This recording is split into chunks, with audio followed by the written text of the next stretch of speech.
This is how to make siomai. First, prepare all the ingredients needed. 500 grams ground pork, 3/4 cup minced carrots, 1/2 cup minced singkamas,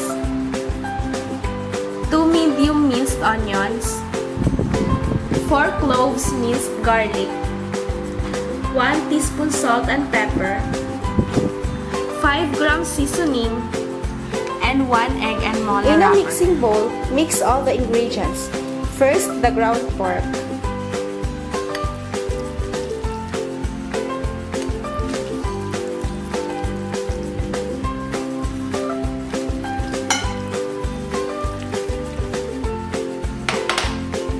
Carrots.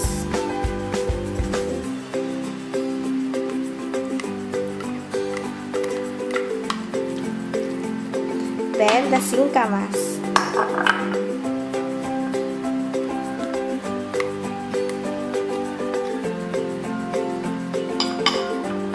Onion.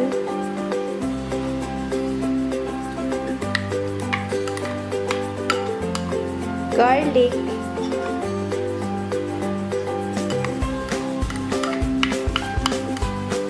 Salt and pepper.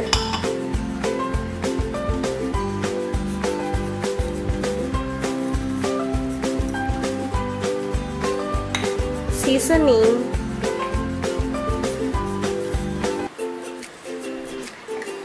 And egg.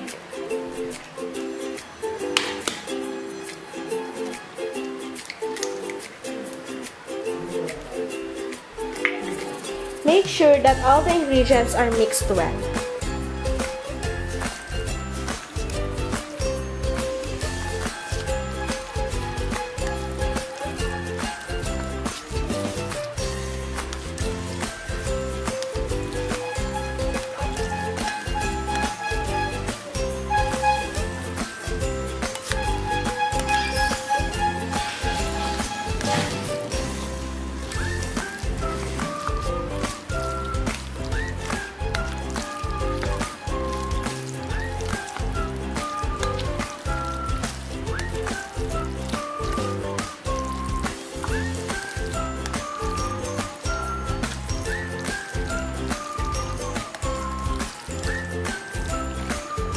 In a small plate, arrange the wrappers and place the siomai mixture.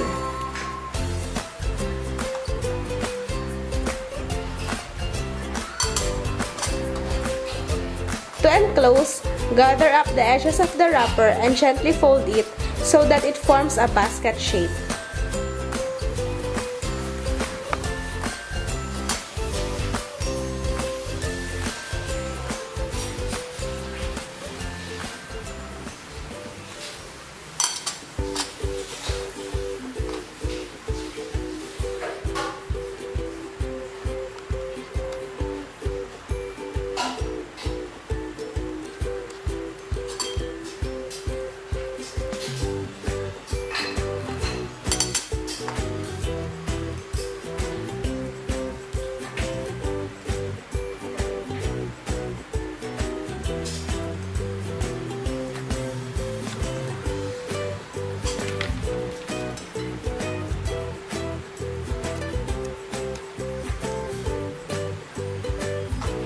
The same to the remaining meat mixture.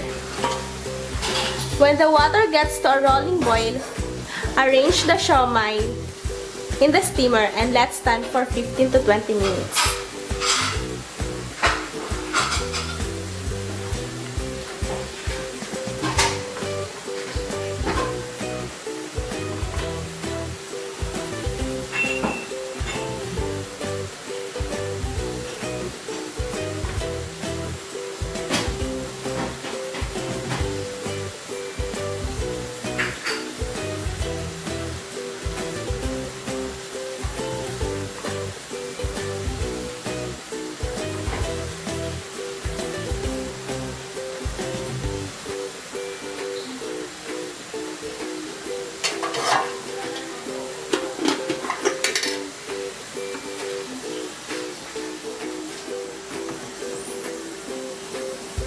Let it stand for 15 to 20 minutes.